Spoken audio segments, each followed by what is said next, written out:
Most cheerless sight in the United States today are the grimy clusters of abandoned textile plants, which shroud most New England mill towns in unbroken gloom.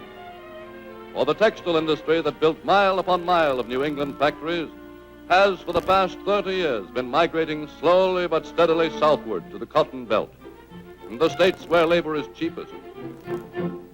Establishing themselves within easy transportation distance of the plantation, these new mills have gradually won for the South supremacy in the nation's textile industry.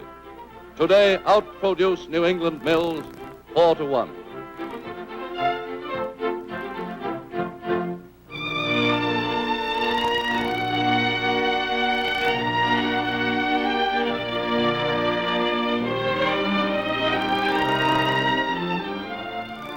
Late in 1935, Manchester, New Hampshire, though its mills were temporarily shut down, still had confidence that Amoskeag, the great textile company that had supported its citizens for 4 generations, would reopen after the Christmas holidays.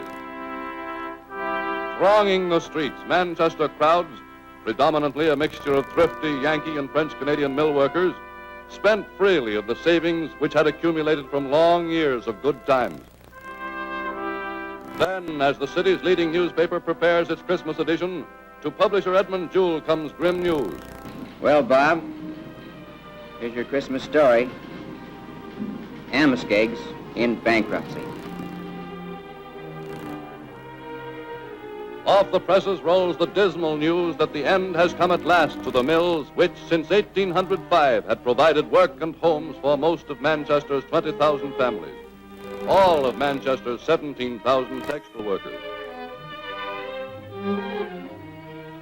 Gradually, during the next 8 months, Amoskeag's tremendous factories, extending for a full mile north and south along the banks of the Merrimack River, assume the familiar look of a New England ghost town.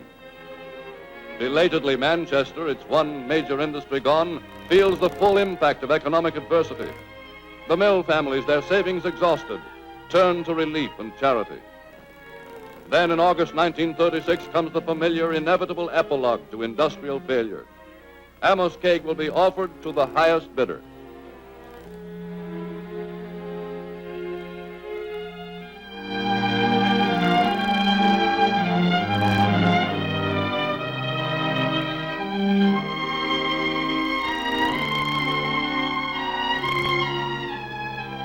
Appealing to his fellow townsmen to act, publisher Jewell sums up Manchester's plight.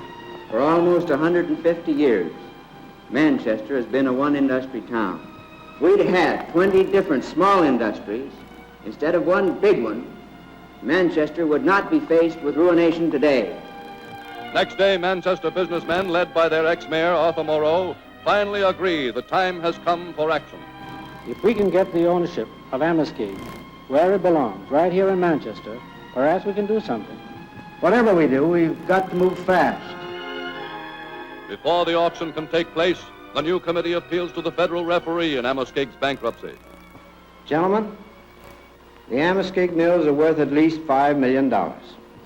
If you'll deposit a cash guarantee of $500,000 by noon tomorrow, I'll give you 10 days in which to raise the balance of the $5 million.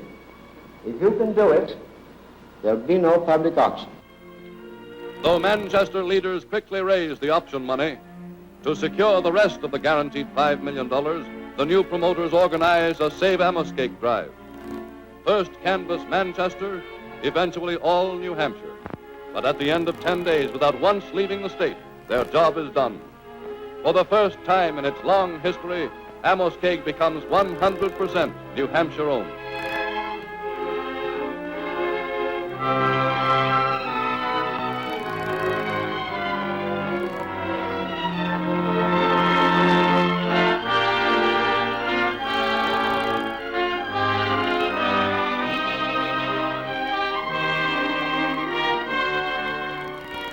Sorely tempted by the chance to make a quick profit, the committee consults those with the most at stake. We're not selling. Manchester's not going to be a one-industry town again. We started out to save this thing, and I'm for seeing it through. I feel the acceptance of this offer would defeat our original plan, which is to keep Manchester industries in Manchester. Thus, supported by their directors, the new managers plunge into the job of leasing, renting, and selling 75 empty factories to suitably diversified industries. In 10 short months, the faith of Manchester citizens in their plan is justified.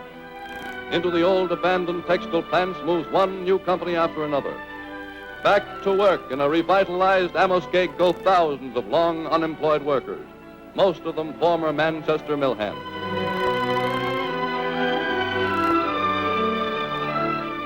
And to Manchester citizens meeting to celebrate the first anniversary of their cooperative endeavor comes a fitting reward for Yankee tenacity. After 1 year, we now have more than 30 diversified industries operating in place of the old mill. And we are pleased to announce to our stockholders a dividend of 125%. Thus today, as the new Amoskeag development assumes the look of a boom town, to Manchester and its workers goes the satisfaction of being the ghost city that returned to life, the nation's success story of the year. Time marches on.